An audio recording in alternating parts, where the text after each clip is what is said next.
SWT di atas setiap kurniaan nikmat dan keizinannya dapat kita berkumpul pada malam ini di sebuah majlis ilmu bersempena dengan ceramah perdana tahun baru Ma'al Hijrah 1448 Hijrah.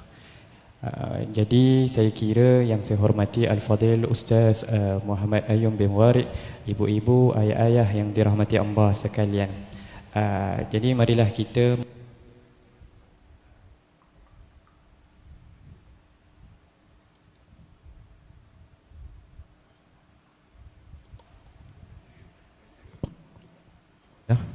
Jadi marilah kita mengambil manfaat dan menumpukan perhatian. Mudah-mudahan kita mendapat perkongsian pada malam ini. Saya kira penceramah pada malam ini Ustaz Muhammad Ayub tidak asing lagi dalam kalangan kita. Jadi tanpa membuang masa, saya menjemput Al-Fadilatul Ustaz Muhammad Ayub bin Warid bagi menyampaikan perkongsian ataupun peringatan kita pada malam ini.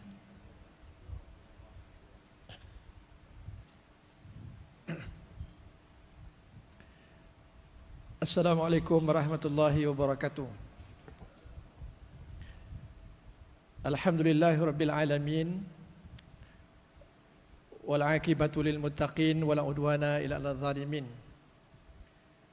Wassalatu wassalamu ala qaidil mujahidin wa imamal mursalin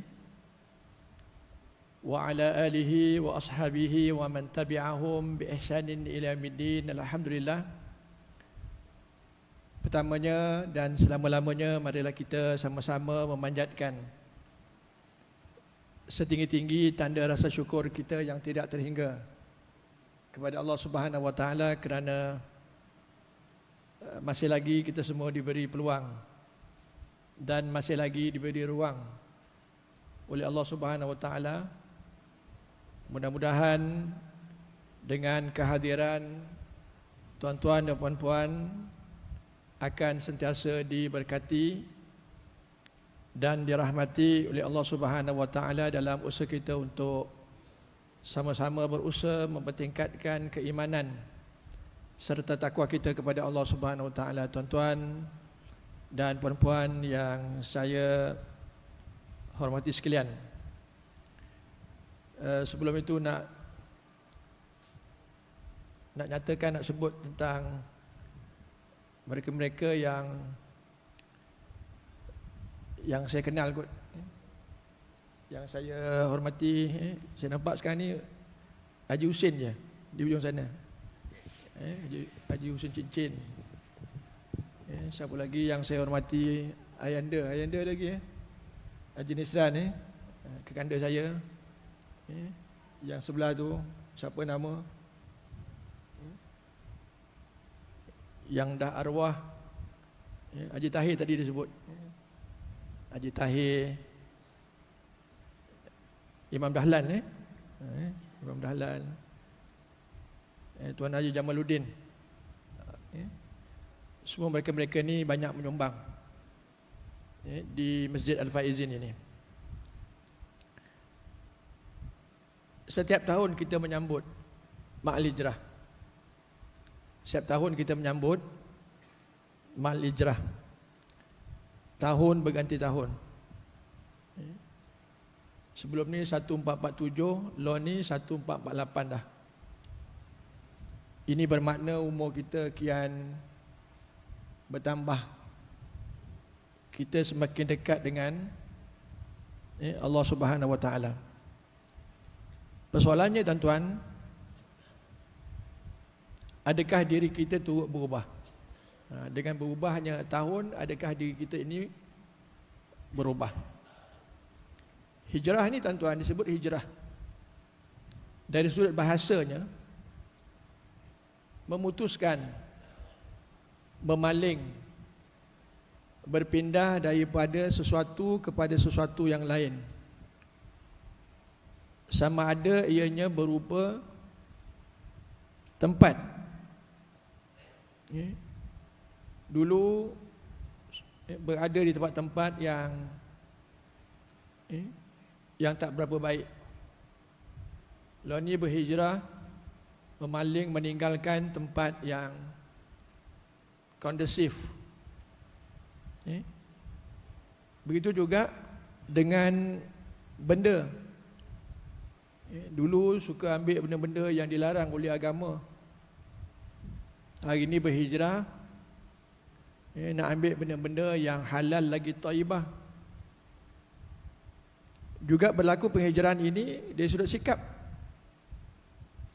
Dulu pandai baran, tegur sikit, melenting, nak gaduh.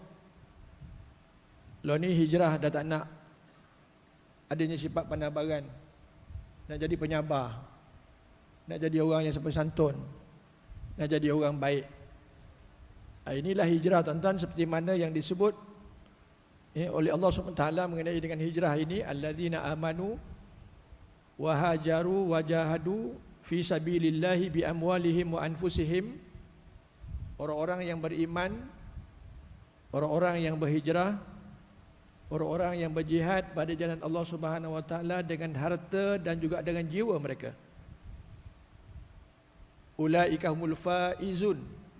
Faizun, dan mereka itu tergolong daripada golongan orang-orang faiz, orang-orang yang berjaya. Nama pun masjid Faizin. Orang-orang yang berjaya di dunia dan berjaya di akhirat. Dalam hal ini juga Nabi SAW bersabda, innamal a'malu binniyat wa innama likulli imri'in ma nawa. Semua pekerjaan ini dengan niat tuan-tuan. Kalau niat kita baik, insya-Allah dia akan jadi baik. Kata orang Jawa, what you give, you get back. What you give, you get back. Jadi niat elok-elok. Kalau niat tu baik, insya-Allah dia akan pulang kepada kita kebaikan itu. Sebaliknya kalau kita niat tak elok, dia akan pulang kepada kita perkara yang tak elok. Faman kanat hijratu ila Allah war Rasul, barang siapa yang berhijrah, berpaling, memutuskan daripada perkara yang dilarang oleh agama, maka fa hijratu ila Allah war Rasul, maka hijrah dia kerana Allah dan Rasul. Dia nak berubah, dia nak berpaling, nak memindah sesuatu daripada sesuatu yang lain itu kerana Allah Subhanahu wa taala. Jadi mereka ini berjaya. Kalau kita melihat balik dalam perjalanan hidup kita ni tuan-tuan, kita renung balik. Dalam perjalanan kehidupan kita ni sebenarnya tuan-tuan, kita sedang melalui satu proses penghijrahan. Sama ada kita sedar ataupun tak sedar. Kita sedang melalui satu proses penghijrahan. Bermula kita berada dalam rahim ibu kita. Semua kita berada dalam rahim. Tak ada seorang mengaku yang dia datang daripada anak belut betung, anak jin, anak bunian. Semua datang daripada rahim ibu dia. Selama 9 bulan, lebih ataupun kurang sikit. Nah, selepas itu tuan-tuan, kita akan berhijrah, kita akan berpaling, kita akan memindah, kita akan berpindah, kita akan memutuskan alam rahim itu kepada alam yang sedang kita nikmati hari ini, namanya alam dunia. Syok tak alam dunia ni? Oh, syok lah. Dunia ini aku yang punya. Alam dunia yang kita sedang nikmati hari ini, ada susah, ada senang, ada suka cita, ada duka cita, ada masam, ada manis. Inilah tuan-tuan asam garam dalam kehidupan kita saat kita berada kat dunia. Untuk apa tuan-tuan? Kita duduk kat dunia ni untuk apa ni? Wa ma khalaqtul jinna wal insa illa liya'budun, kata Allah. Tidak aku ciptakan manusia dan jin melainkan mereka beribadah kepada aku. Melainkan mereka itu beribadah kepada aku, kata Allah. Jadi hidup kita kat dunia ini untuk beribadah. Hidup kita kat dunia ini untuk ibadah. Itu yang disebut tadi, innamal a'malu binniyat. Hidup kat dunia ini, sebarang pekerjaan yang kita buat kerana Allah, dia akan jadi ibadah. Kahwin, niat elok-elok jadi ibadah. Kerja siang malam pagi petang, niat baik-baik, jadi ibadah, dapat pahala. Ini semua tuan-tuan disebut, tidak aku ciptakan manusia dan jin melainkan beribadah kepada aku. Tujuan kita adalah untuk beribadah, tambah nilai dari sudut ibadah kita. Sebab apa tuan-tuan? Kat dunia ini merupakan kita punya kayu pengukur. Sama ada kita berjaya ataupun sebaliknya. Dalam penghijrahan kita seterusnya. Dan selepas ini tuan-tuan kita akan berhijrah, kita akan memaling, memutuskan berpindah kepada suatu alam yang lain yang namanya alam barzakh. Allahu Akbar. Atau alam kubur lah. Bang, alam kubur bang, oi. Bukit Lagung sentiasa dalam ingatan saya. Bukit Lagung. Kita akan berada ke alam itu. Alam kubur. Alam barzakh. Alam kubur ni tuan-tuan, kata Nabi SAW ada dua keadaan. Keadaan yang pertama, al-qabru raudhatun min riyadil jannah. Kubur itu merupakan raudhah, taman-taman syurga. Beruntunglah kepada mereka yang dah siap siaga saat berada kat dunia ini. Siap siaga untuk menemu kematian. Yang satu lagi tuan-tuan, al-qabru hufratun min hufratin nar. Kubur itu menjadi hufrah. Apa makna hufrah? Jurang-jurang api neraka. Allahu Akbar. Ini kita sebut tadi, dunia ini untuk tambah nilai, tambah ibadah. Kalau kita merasakan malam masih muda, dunia ini aku yang punya, masak tuan-tuan. Saat meninggal besok menyesal, semenyesal-menyesalnya. Jadi kayu pengukurnya kat dunia ini. Pastikan kita sentiasa tambah nilai di sudut ibadah, kumpul pahala. Dan selepas itu tuan-tuan, kita akan berhijrah, kita akan memaling, kita akan memutuskan, kita akan meninggalkan alam barzah itu, sama ada kita suka ataupun tak suka, kepada satu alam yang namanya alam akhirat.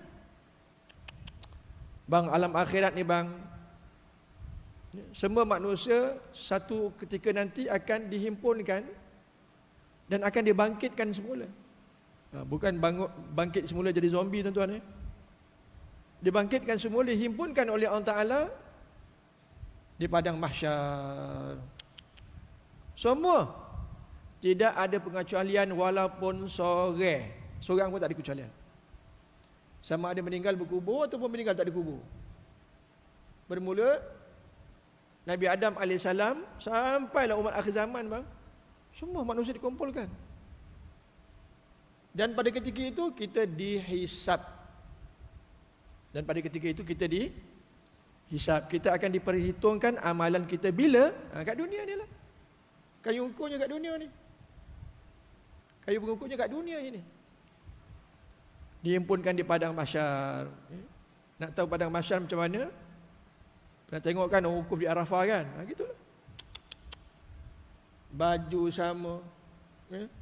Tak pedulilah kau mandi ke, kau tak mandi ke. Siapa pun kau sekalipun, tak peduli. Yang peduli waktu itu hanya menghadap di hadapan Allah SWT. Waktu wukuf tu hanya memohon keampunan Allah Subhanahu Wa Taala. Pada saat itu di padang mahsyar besok, bolehlah kita gambarkan begitulah. Tapi untuk diperhitungkan amalan kita, seorang-seorang, satu-satu. Selepas itu tuan-tuan, kita akan berhijrah lagi satu masa yang agak panjang bang di akhirat besok.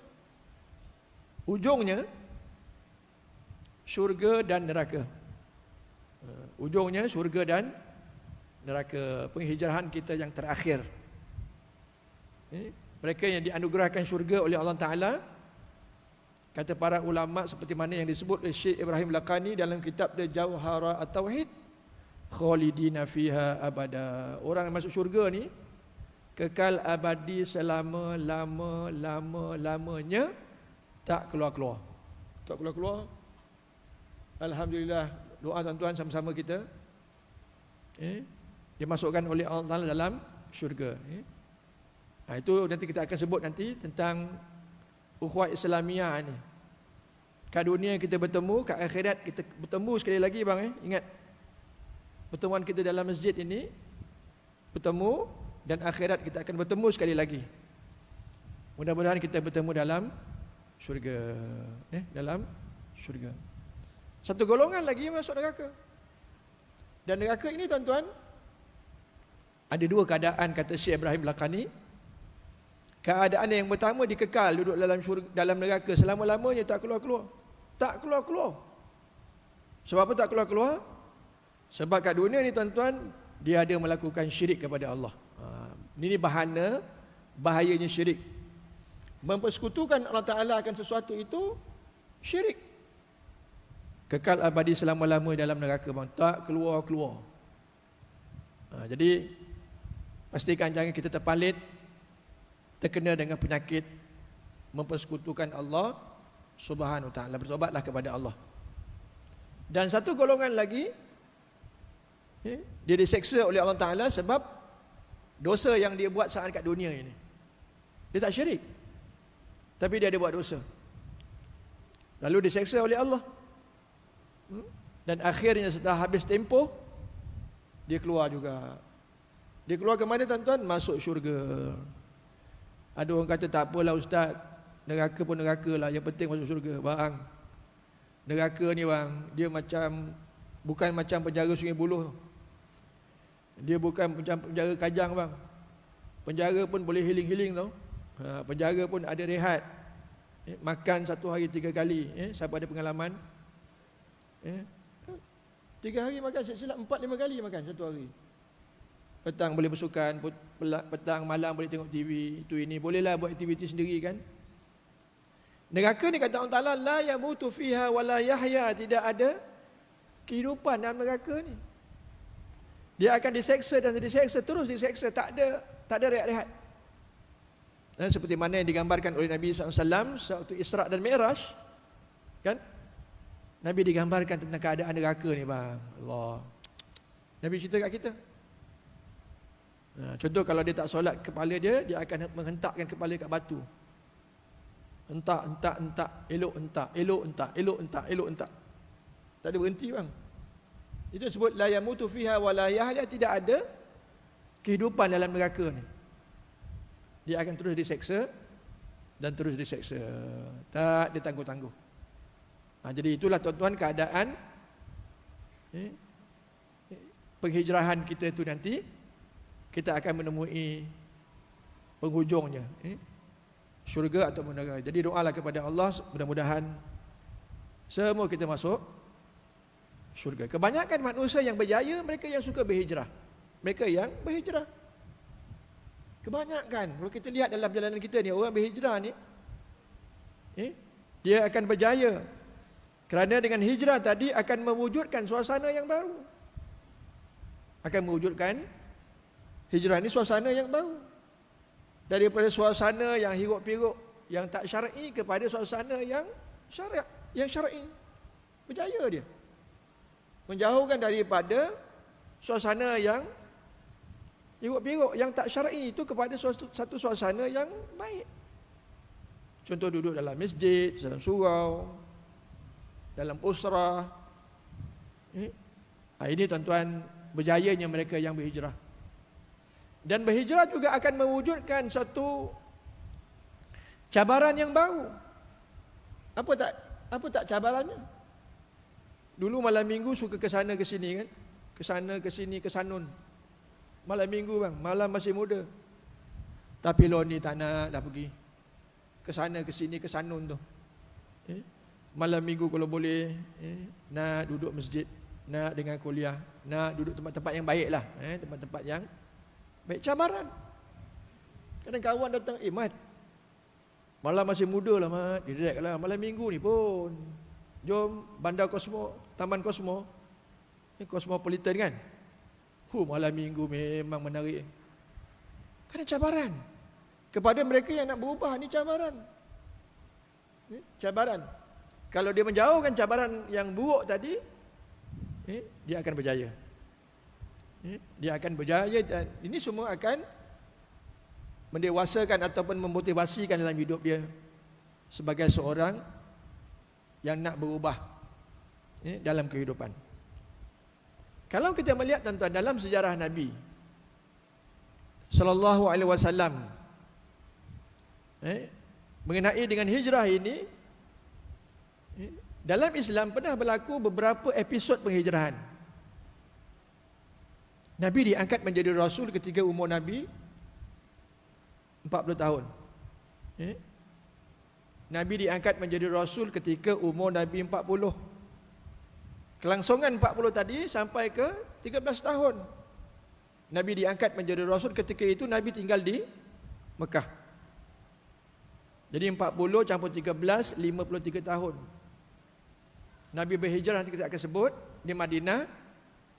Nabi tinggal kat Madinah selama 10 tahun. Jadi 53 campur 10, 63 tahun Nabi diwafatkan oleh Allah. Betul lah. Jadi 23 tahun Nabi diangkat menjadi Rasul. Itu Al-Quran yang diturunkan oleh Allah Ta'ala kepada Nabi kita secara berperingkat-peringkat, secara menajaman selama 23 tahun. Ayat Makki di Mekah dan 10 tahun ayat Madani, ayat Madinah, Madani, 23 tahun. Tuan-tuan, selama Nabi diangkat menjadi Rasul selama 13 tahun di Mekah, sudah berlaku 4 kali penghijrahan. Tahun kelima dan tahun yang ketujuh. Bermulalah episod penghijrahan daripada Mekah ke Habasyah. Mekah ke Habasyah. Mekah ke Habasyah ni tuan-tuan, jarak dia hampir 600 kilometer bang. Merentasi dua benua. Benua Asia dan juga merentasi benua Afrika. Merentasi Laut Merah. Jauh tak jauh 600 km bang? Jauh, sini ke Kelantan. Mana orang Kelantan? Kelantan 600. Ke Krabi. Oh Krabi. Krabi kot. Sini Kelantan 600 km. Berapa jam bang? 6 jam, 7 jam Berapa jam? 6. 6 jam. 6 jam. 6 jam 600 km bang. Naik kereta. Bayangkan. Oh dulu pergi haji bang, daripada Malaysia ke Mekah berapa ribu kilo bang? Berapa ribu kilo? 7,000 kilo. Berapa bulan sampai bang? Tanya tok-tok kita. Pergi haji dulu berbulan sampai.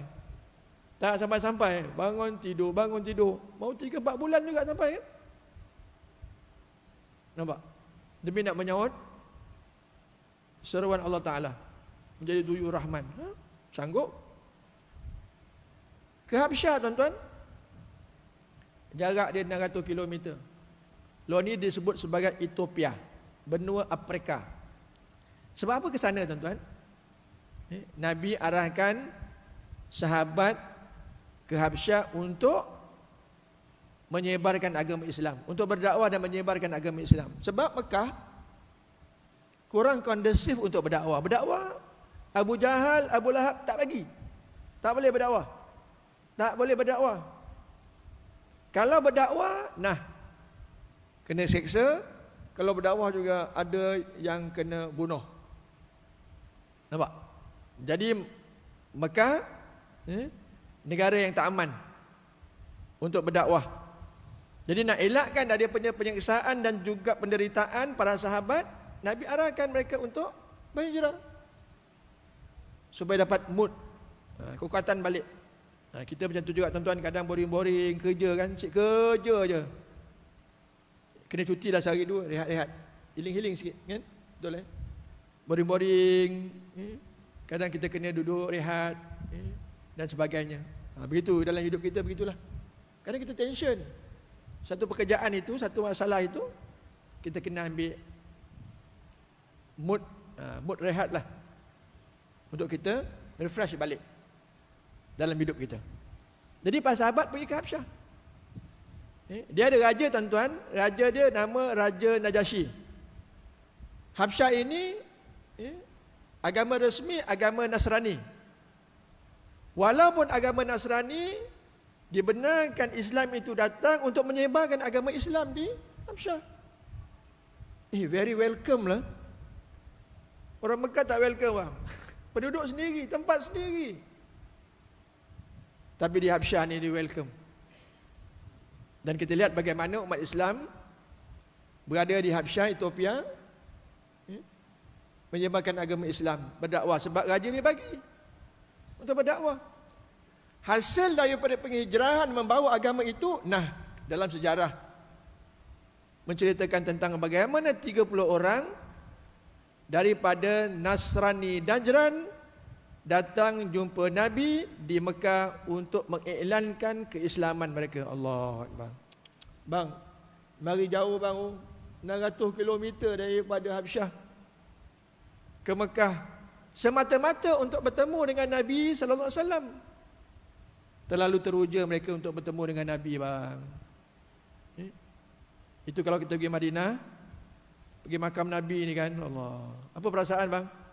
Saat kita berada di hadapan makam Nabi ni, Allah. Laukana bainana lah. Laukana bainana al-habib, sampai ada lagu lah. Berhadapan dengan makam Nabi tau, itu pun ada penghadang. Kita akan terasa Allah. Di sebalik penghadang ini ada makam Nabi SAW. Kalau boleh intai, kita intai bang. Tapi tak boleh intai, Pak Gad tak bagi. Duduk kat luar je. Teruja sangat kita saat kita berada di makam Nabi SAW. Dan itulah yang dilakukan oleh 30 orang Nasrani Najran datang daripada Habsyah ke Mekah untuk mengiklankan keislaman mereka. Tahun ke-8 Nabi berada dekat Madinah, tuan-tuan. Nabi dapat berita yang Raja Najasyi, raja itu telah memeluk Islam. Allahu Akbar. Ini kesan daripada penghijrahan membawa agama ni. Dan hari ini kita melihat di Habsyah atau di Ethiopia, rakyat dia ada 100 juta. Rakyat di Ethiopia ni ada 100 juta, 75% beragama Nasrani, 25% lebih kurang ataupun 20% beragama Islam, akan tetapi agama resmi mereka ialah agama Islam. Allah. Bang, ini hasil daripada penghijrahan bang. Hasil daripada penghijrahan. Hijrah ini membawa agama. Jangan hijrah tak bawa agama, bawa agama sekali. InsyaAllah dia akan memberi kesan yang sangat positif dalam diri kita, dan juga dia akan memberi kesan positif terhadap masyarakat dan juga orang lain. Tahun ke-9, 57 sama ke Habsyah. Saya pergi ke tahun ke-9. Tahun ke-9, tuan-tuan, Nabi SAW dengan seorang sahabat yang bernama Zaid bin Harisah. Ke mana, tuan-tuan? Ke Taif. Ke Taif. Taif ini, tuan-tuan, daripada Mekah ke Taif lebih kurang 70 km. Daripada Faizin ke Karak.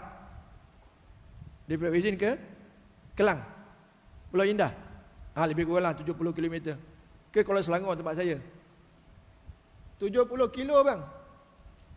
Dulu, tuan-tuan, Taif satu wilayah yang berbeza dengan Mekah.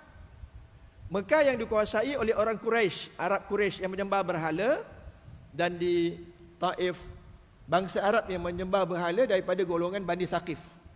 Dua wilayah yang berbeza. Nabi pergi berdakwah dekat sana, dekat Taif. Indah khabar diberi rupa, tuan-tuan. Orang Taif ni kasar. Orang Taif ni kasar. Kasar sangat orang Taif ini, sehingga kan mereka mengarahkan pemuda-pemuda Taif untuk melemparkan batu ke arah Nabi tau. Allah Akbar. Oh, Mekah pun nak usik Nabi pun tak berani bang, woi.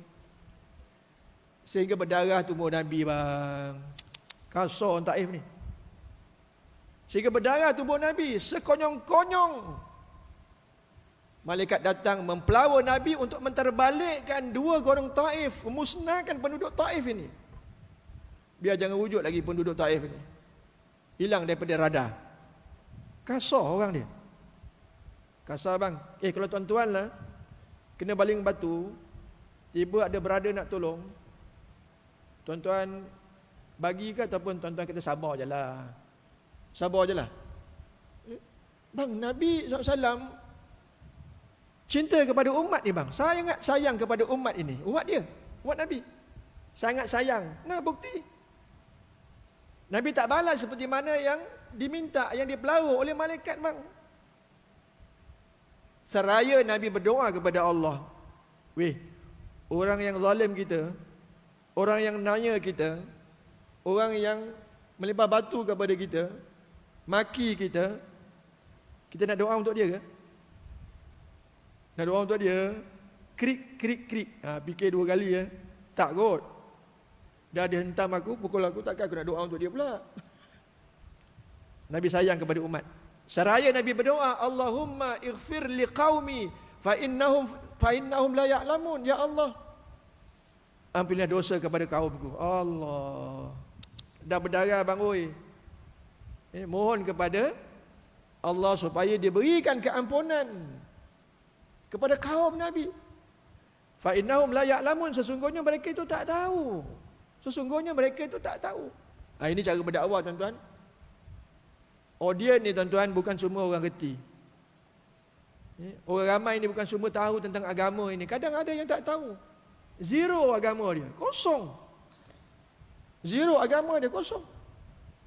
Jadi kalau ada orang datang jumpa kita, macam mana nak belajar semayang, macam mana nak mengaji, kita kena berlapang dada lah. Saya pernah dulu tuan-tuan ada seorang pakcik ni, dia datang nak mengaji alif beta. Weh, ajar orang tua ni bang, seperti menulis di atas air. Belajar hari ni, petang kang dia lupa. Tak macam budak belajar seperti menulis di atas batu. Hari ni dia belajar, 5 tahun besok dia ingat. Bukan senang nak ajar orang tua ni belajar ngaji bang. Hari ni IEU ingat, petang krik. Dia lupa bang. Cuti lebih panjang daripada nak belajar. Yalah. Hospitalnya, darah tingginya, kecil manisnya, cucu lagi.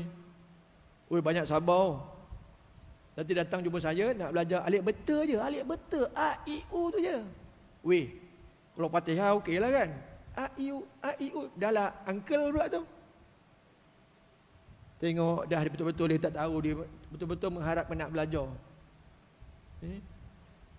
Jadi saya beritahu pada dia nak belajar boleh, tapi dengan syarat setiap asar duduk terpacak kat tiang. Konsisten pula uncle tu. 6 bulan bang, kalau mengaji betul-betul alif beta ni 6 bulan boleh bang. Alif beta, A I U babi bu tati tu. Boleh insya-Allah 6 bulan, seminggu 3 kali. Akhirnya boleh uncle tu. Boleh bang. Kita pun dah berpindah, dia belajar dan akhirnya dia boleh jadi tok imam bang. Tok imam. Dia boleh jadi tok imam, makhraj dia padu padu. Nak cerita tuan-tuan, kalau orang tak reti nak belajar ni, kita kena berlapang dada, jangan kata apalah kau ni dah tua pun nak belajar. Apalah dulu muda kau buat apa Orang tak tahu ni bang, berlapang dada. Satu lagi pengalaman saya yang orang tak tahu ni tuan-tuan. Singgah satu surau ni, bukan singgah nak semayang. Jadi kita nak semayang tu, kita ada pakai piyah ada janggut. Jadi orang pun tengok ada piyah ada janggut ni, dia ulur kita jadi imam. Kita pun tak nak jadi imam, tapi dah ada kopiah ada janggut. Lain kali dia pergi mana-mana jangan kopiah bang. Nanti memang dia suruh jadi imam nanti kalau tak ada imam. Jadi masa saya naik jadi imam tu, macam biasalah tok imam dia akan sebut luruskan saf. Rapatkan saf, benda biasa. Saya ingat semua dalam audiens ni semua faham apa makna saf. Tapi ada satu pemuda ni, secara tiba-tiba dia kata op. Dia suruh op pula, nak semayang op. Apa barang. Dia kata apa makna saf? Kecil je lah tengok budak ni. Dia tanya apa makna saf. Dia tak tahu. Dia kata saya first time masuk surau ni. Nampak? First time dia nak semayang. Dia tak tahu. Jadi saya kata saf ni maknanya barisan. Dah geng-geng barisan pula. Dia kata ustaz jangan main politik kat surau ni. Pulak dah. Satu persepsi yang berbeza pula. Dia tak faham dalam bentuk yang lain. Kita sebut barisan, dia ingat barisan hak tu. Bukan, barisan ni soft. Soft ni barisan. Terpaksa gunakan dua bahasa pula. Luruskan soft, barisan, luruskan barisan, soft. Sebab begitulah tuan-tuan, orang tak faham ni. Jadi dalam pendidikan kita, orang yang tak faham didik dengan baik latih to be. Macam anak-anak kita kan. Macam kanak-kanak masuk masjid kan ada fatwa. Kan? Yang dah memayis, jadi kalau bapaknya kena ajar lah. Jangan biarkan dia lari sana, lari sini, bapak dia kena ajar. Tak boleh hari ni, esok ajar lagi. Ajar lagi, ajar lagi. Jangan marah terus. Budak ni kan aku. Ringan dia tangan aku ni kan. Ajar baik-baik sebab dia tak tahu. Seperti mana seorang pemuda Badui yang masuk masjid Nabi lalu dia kencing dalam masjid Nabi bang. Bang, kencing. Jadi para sahabat dah menyinga sebab dia kencing dalam masjid Nabi SAW dan akhirnya Nabi kata ajarilah pemuda ni sebab dia tak tahu. Orang tak tahu ni macam-macam boleh berlaku. Jadi kita kena beritahu perkara-perkara yang betul ahli hukum syarak. Jadi orang Taif tak terima. Nabi balik daripada Taif dan secara tiba-tiba seorang pemuda Nasrani yang bernama Adas datang jumpa Nabi masuk Islam. Ringkas cerita tuan-tuan dan juga sekumpulan jin juga masuk Islam setelah mendengar apa yang Nabi baca pada malam tersebut. Bang, jin pun masuk Islam tahu. Ini dakwah ni tuan dakwah beragama ni bukan manusia masuk Islam, jin pun. Jin ni tuan-tuan bilangan dia lebih ramai daripada manusia. Jin ni yang kita percaya ada jin Islam, ada jin kapiak. Jin kapiak duduk dekat tu lah, tempat-tempat yang macam tu. Jin Islam bersama dengan kita bang. Tak percaya nampak, tengok dia ada ni. Dia dengar kuliah kita ni malam ni.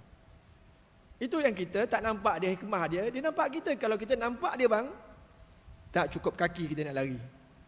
Bilangan mereka lebih ramai. Kalau kita datang maghrib pukul 7 bang, minta maaf, full house dah. Geng-geng dia dah penuh sampai ke hujung dah. Alhamdulillah tak nampak bang. Ada peluang kita sembahyang. Dapat peluang kita sembahyang berjemaah. Jadi tuan-tuan, itu dia punya kesan daripada penghijrahan. Hari ini tuan-tuan kita melihat Taif dah bersekali dengan Mekah. Taif dah bersekali dengan Mekah bang. Taif, saya ulang sekali lagi, dah sekali dengan Mekah. Jadi Taif dalam wilayah Mekah.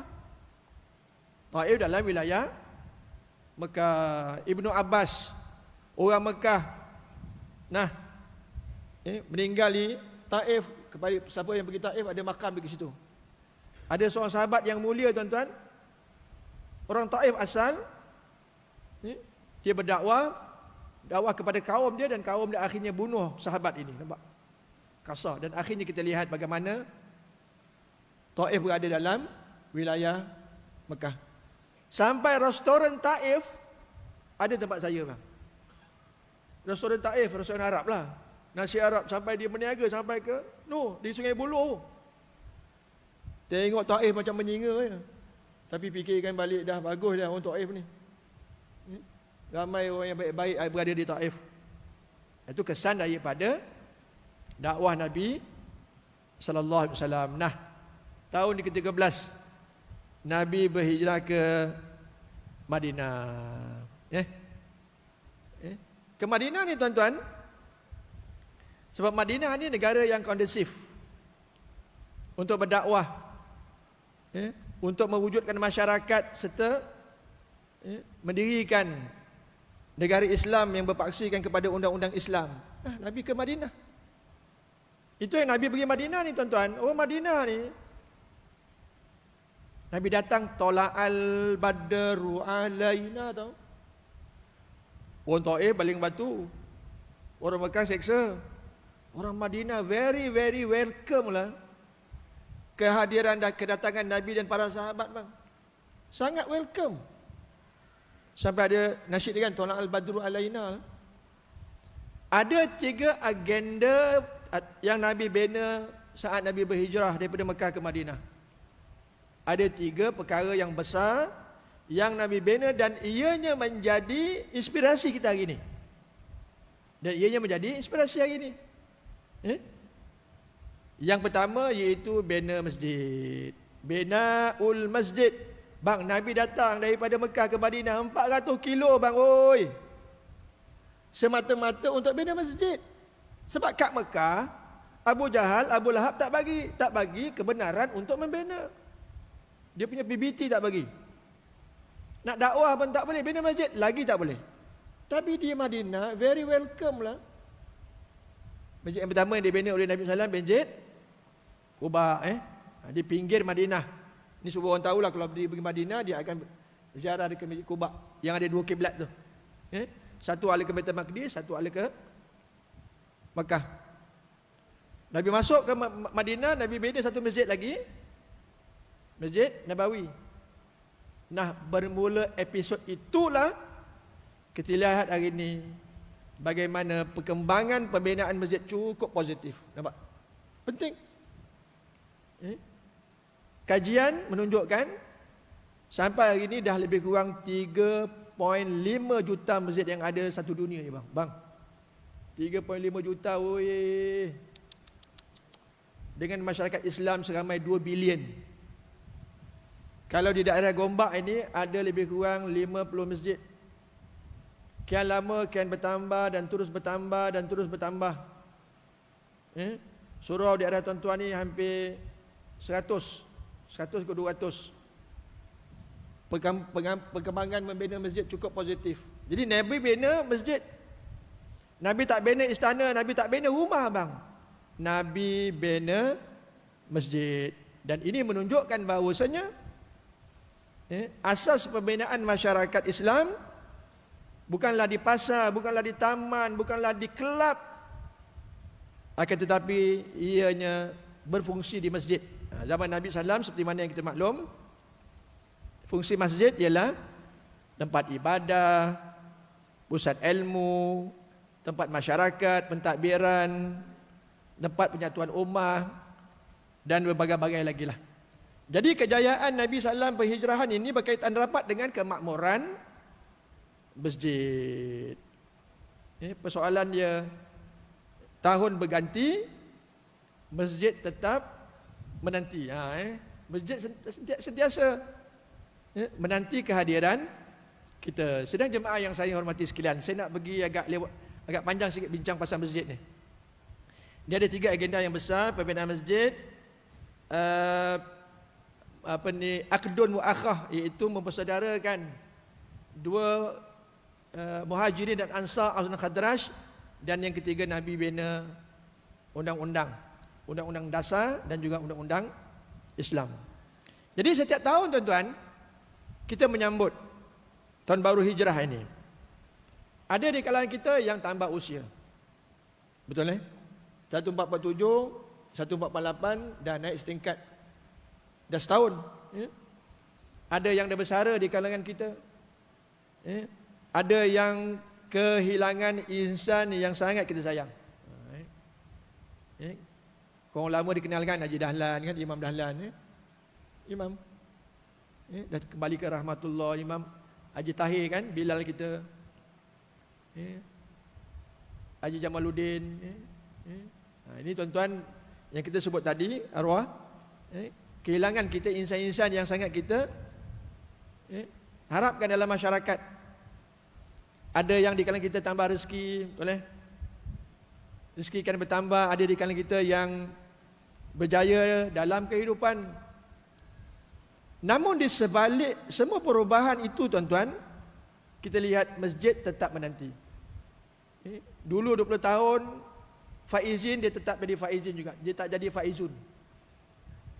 Dia tak jadi faizun. Inilah pewartaan tanah masjid dulu, kini dan selama-lamanya. Masjid tetap menanti kita. Masjid tetap menanti kita, langkah kita untuk solat jemaah. Masjid tunggu. Masjid tunggu kita ni untuk datang ke masjid untuk solat berjemaah. Laluan isyak.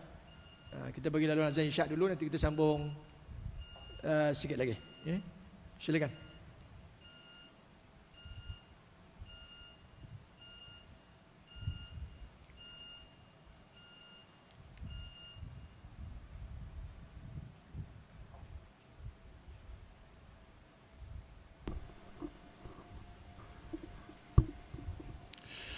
Subhanallah walhamdulillah wa la ilaha illallah wallahu akbar wa la hawla wa la quwwata illa billahil azim. Allahumma salli ala Muhammad wa ali al-karim. Allahu akbar, Allahu akbar, Allahu akbar, Allahu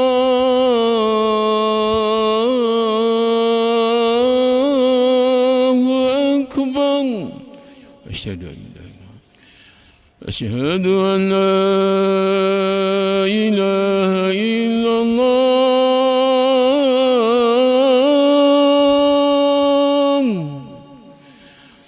أشهد أن لا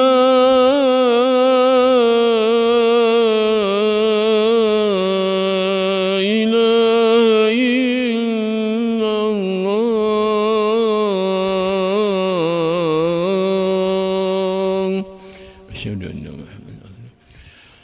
أشهد أن محمدا رسول الله. أشهد أن محمدا رسول الله.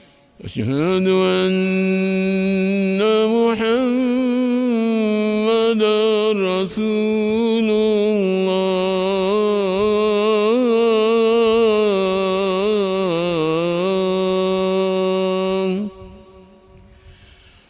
حي على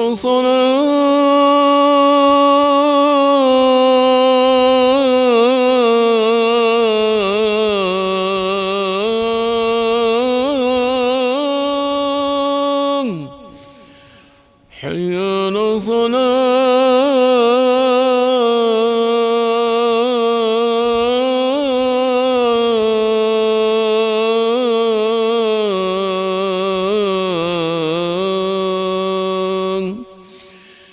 حي على الفلاح.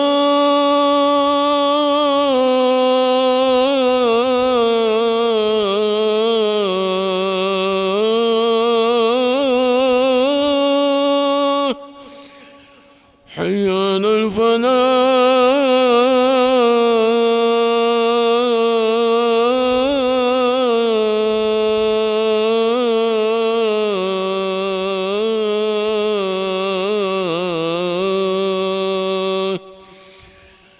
الله أكبر،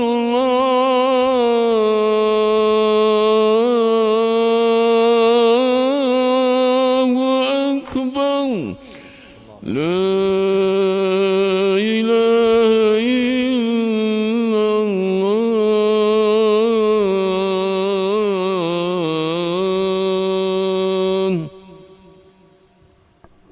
La ilaha illallah Rasulullah SAW.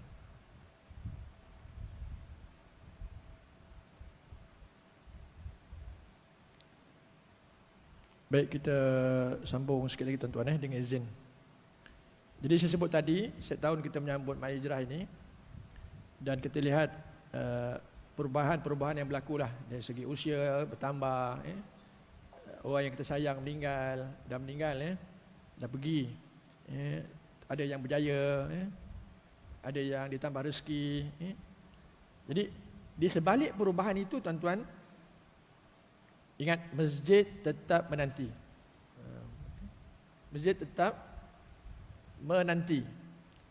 Masjid menanti kita, langkah kita untuk solat berjamaah. Masjid tunggu je manalah taman orang taman dalam masyarakat ni, manalah mereka ni untuk berjamaah. Masjid menanti tu. Dan kita lihat juga bagaimana masjid menanti suara kita. Suara kita berzikir, suara kita baca Quran, dan masjid juga menanti kehadiran anak-anak dan cucu kita. Kita hadir dah. Di mana anak kita? Di mana cucu kita? Masjid tetap menanti kehadiran mereka ini tuan-tuan. Dan masjid tetap menanti sumbangan tenaga kita, idea kita, harta kita kepada pengimarahan masjid ini. Jadi tuan-tuan, masjid tetap menanti. Masjid tetap menanti. Dan kita lihat juga tuan-tuan, berapa ramai yang hadir ke masjid pada bulan Ramadan dah semakin kurang selepas daripada Ramadan. Masjid tetap menanti. Menanti. Dan kita lihat juga berapa ramai yang berkata nantilah dah pencen esok nak ke masjid. Nantilah datang seru nak ke masjid, macam-macam. Tapi belum pasti tuan-tuan umur kita. Kita belum pasti kita akan menikmati hari esok. Mungkin hari ini penghujungnya. Dan Allah Ta'ala berfirman tuan-tuan dalam Al-Quran dalam surah Al-A'raf, kata Allah Subhanahu Wa Ta'ala, walau anna ahlal qura amanu wattaqau, jikalau ataupun sekiranya penduduk negeri itu beriman dan bertakwa, la fatahna, nescaya Allah Ta'ala akan buka keberkatan, la fatahna alaihim, Allah Ta'ala akan buka kepada mereka itu keberkatan daripada langit dan bumi. Daripada langit dan bumi. Apa nak keberkatan di sini tuan-tuan? Kata Ibnu Qayyim Al-Jauziyah, yang dikatakan berkat ini ialah thubutul khair ilahi fi syai'. Allahu Akbar. Keberkatan daripada langit dan bumi. Keberkatan iaitu kebaikan.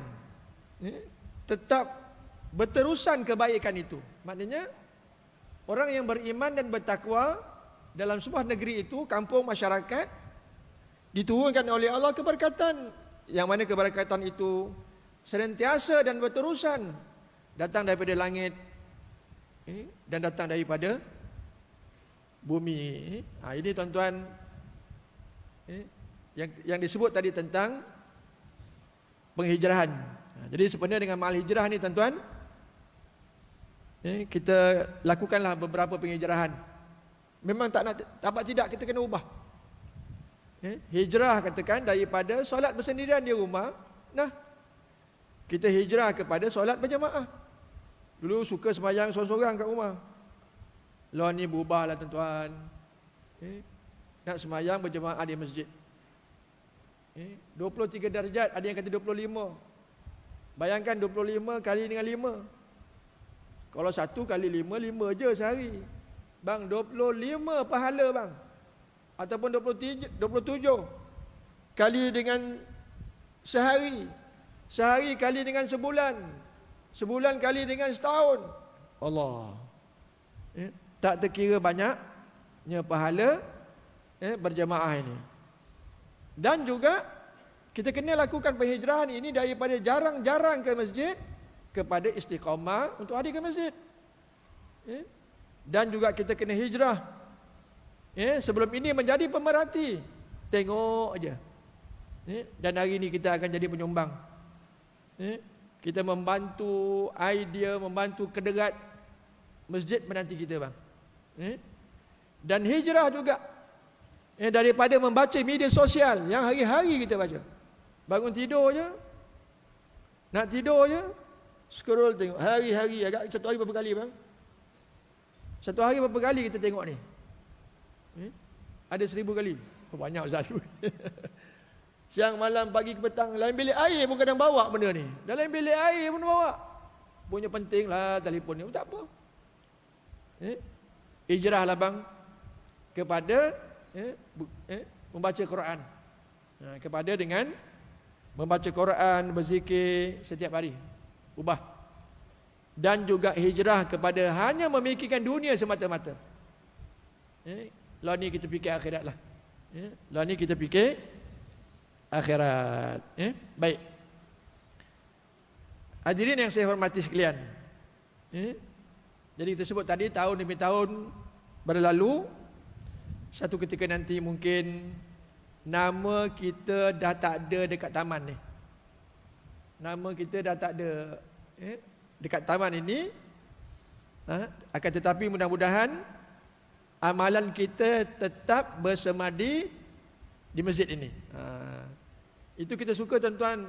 Kalau boleh lah kalau kita tinggalkan kesan yang baik terhadap masjid ini, dia akan berkesan dalam kehidupan waris kita. Oh baguslah ayah kau dulu jadi imam. Baguslah ayah kau dulu rajin pergi masjid. Dia akan terpahat nama yang baik kepada kita setelah kita meninggal dunia. Walaupun dah tak ada kita kat sini, tinggal nama je tapi memberi kesan. Macam saya sebut tadilah Imam Dahlan, arwah dah. Memberi kesan yang baik. Imam masjid kita dulu. Haji Tahir, kita punya Bilal dulu. Ada lagi tak yang saya tak ingat? Jemaah-jemaah yang lain lah saya ingat. Yang memberi kesan positif sebab mereka ini sentiasa datang ke masjid. Jadi tuan-tuan, masjid tetap menanti kehadiran kita dan jangan kita biarkan masjid menunggu sehingga kan kita dibawa pergi oleh Allah Subhanahu Wa Taala. Jangan sampai kita ni pergi tanpa memberi kesan yang positif dalam kehidupan kita, terutamanya di masjid. Baik, itu agenda yang pertama. Jam nak menunjuk pukul 9. Saya nak berhenti pukul 9 je, lagi 2-3 minit dah. Agenda yang kedua tuan-tuan, Nabi mempersaudarakan antara Muhajirin dan Ansar. Muhajirin dan Ansar tuan-tuan, bayangkan daripada 400 km daripada Mekah ke Madinah tak bawa apa pun, tak bawa sebarang apa pun. Bang, kita biasa pindah bawa lah benda-benda yang penting kan. Ini bilang pindah bang, tinggal rumah, tinggal harta, semuanya tinggal. Hanya bawa seorang diri semata-mata untuk berubah, semata-mata untuk mencari tempat yang lebih baik.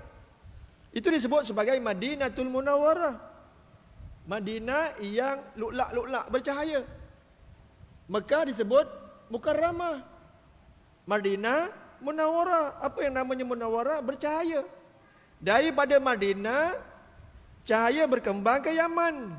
Daripada Yaman masuk ke Asia, dan ke Asia masuk ke negara kita bang. Bang, terima kasihlah orang dulu berhijrahkan sahabat. Sampai kita hari ini merasai agama Islam, agama resmi negara kita. Kalau tak adalah penghijrahan mereka ini bang, tak tahulah kita ni duduk mana. Tak tahulah ajaran apa yang kita masih berpegang. Alhamdulillah, Islam itu masuk di benua Eropah melalui jalan Turki. Islam itu masuk di Afrika melalui jalan Sudan dan jalan Mesir sampai ke South Africa. Sehingga kan sistem pengajian di South Africa yang diambil daripada India bang. Bang, daripada India hijrah ke South Africa, buka sistem pengajian yang baru. Kita dah ada kat negara kita ni macam Seri Petaling ke Miftahul Ulum di Langat. Sistem macam tu bang, kita dah lama. Tapi mereka bawa je sistem ala India ke South Africa, dan ada juga pelajar-pelajar kita yang belajar kat sana. Itu kalau dia orang balik ni, kelebihan dia ialah mereka boleh berbahasa Inggeris. Bang, mereka boleh berbahasa Inggeris samping faham tentang bahasa Arab, bahasa Urdu, bahasa Parsi, ditambah lagi dengan bahasa Inggeris. Kalau dia nak berdakwah kat Eropah, no hal lah. Kalau suruh aku, saya tak boleh lah, aku tak boleh bahasa Inggeris sangat. Nak cerita betapa penghijrahan itu berkembang baik. Jadi orang-orang Ansar ini, Nabi mempersaudarakan macam gini tuan-tuan. Yang tak ada rumah bagi rumah. Bayangkan tak ada rumah, datang jauh-jauh 400 km, ingat tuan-tuan. Kalau tak ada sambutan daripada tuan rumah ni bang, melepek kita bang, apa kedana kita bang, di tempat orang tahu, tempat orang. Diberi rumah tak ada rumah, diberi kerja tak ada kerja. Bang, diberi bini tak ada bini bang. Bagus juga. Tak ada bini, kasih bini. Berbaloi hijrah tu. Kan? Sampai ke peringkat itulah bang.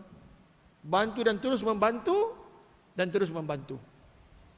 Aus dan Khadraj, penduduk asal mereka di Madinah, berbalah tuan-tuan. Asal mereka ni adik-beradik, bergasak, bergaduh. Nah, ujungnya membunuh. Akhirnya ada dua kumpulan yang besar, Aus, Khadraj. Dua golongan yang besar yang dominan di Madinah, dan akhirnya Nabi mempersaudarakan mereka. Di mana tuan-tuan? Dalam masjid. Ini kita sebut tadi, masjid merupakan asas dalam perpaduan ummah ini. Jadi tuan-tuan, Aus dan Khazraj, mereka bersatu balik. Dan yang akhir ni tuan-tuan, agenda yang besar yang Nabi bina ialah mendirikan negara Islam Madinah. Bukan setakat mendirikan negara Islam, malah undang-undang Islam dapat diimplementasikan di Madinah. Tuan-tuan, Nabi bina undang-undang yang pertama iaitu undang-undang dasar. Termeterainya di antara orang Islam dan kepada orang bukan Islam. Dan orang bukan Islam ni Arab yang menyembah berhala, dan juga ada tiga golongan yang besar daripada Yahudi bang. Yahudi bang, oi, bukan satu, tiga bang, oi. Qainuqa, Quraizah dan Nadir. Tiga geng besar-besar ni bang. Yahudi bang, oi. Zaman Nabi Musa pun dia kona banyak. Bayangkan Nabi berhadapan dengan mereka ini, memang kena buat satu perjanjian, satu undang-undang dengan mereka ini. Di antaranya ialah sama-sama berusaha untuk menjaga negara Madinah ini. Orang Islam kena jaga negara Madinah, orang bukan Islam juga kena jaga negara Madinah. Sama-sama memajukan ekonomi. Umat Islam sama-sama memajukan ekonomi, dan orang bukan Islam juga memajukan ekonomi negara. Kita lihat bagaimana Madinah dulu mundur bang. Setelah Nabi berhijrah, Madinah menjadi maju. Yang berbalah jadi baik. Selepas Aus dan Khazraj masuk Islam, Nabi bina satu undang-undang yang namanya Undang-Undang Islam. Cantik Bukan setakat kita sebut tadi, undang-undang hanya di dalam Al-Quran, malah diimplementkan dalam kehidupan, dalam undang-undang. Nabi bina undang-undang Islam bang. Yang terikat ni orang Islamnya. Itu dalam kitab fiqah ni. Kitab fiqah dia ada 4 rubuk, 4 pembagian yang besar. Satu bab muamalat sampai bab haji. Yang kedua bab muamalat, jual beli, sewa tak sewa, gadai tak gadai, pinjam tak pinjam, pajak tak pajak. Yang ketiga munakahat, nikah kahwin, daripada tunang tu sampai jaga anak tu, sampai rada'ah tu, siapa nak kena jaga itu, nak jaga sampai ke situ. Dan yang keempat, pembagian yang keempat iaitu mengenai dengan jenayat. Jenayat ni sampai macam mana nak pilih pemimpin pun disebut oleh kitab fiqah ini. Jadi tuan-tuan, dalam kitab fiqah jenayat ini kita ada undang-undang. Orang Islam dia ada undang-undang dia. Kalau berzina ada undang-undang dia. Kalau mencuri, menyamun, minum arak, berjudi, ada undang-undang dia. Kalau langgar kena. Tak bayar zakat, ada undang-undang dia. Maknanya lengkap. Dan hukuman inilah yang dilakukan, yang diimplementkan oleh Nabi SAW di Madinah bang. Negara jadi aman lah bang. Negara jadi aman lah bang, dengan wujudnya undang-undang Islam. Jadi begitulah tuan-tuan, perbincangan kita, perbahasan kita mengenai dengan hijrah Nabi SAW atas tajuk tahun berganti, masjid tetap menanti kita semua untuk hadir solat jemaah dan juga aktiviti-aktiviti yang lain. Tangguh tuan-tuan, insya-Allah bertemu lain masa dan ketika. Aku qauli hadza wa astaghfirullahalazim li wa lakum. Assalamualaikum warahmatullahi wabarakatuh.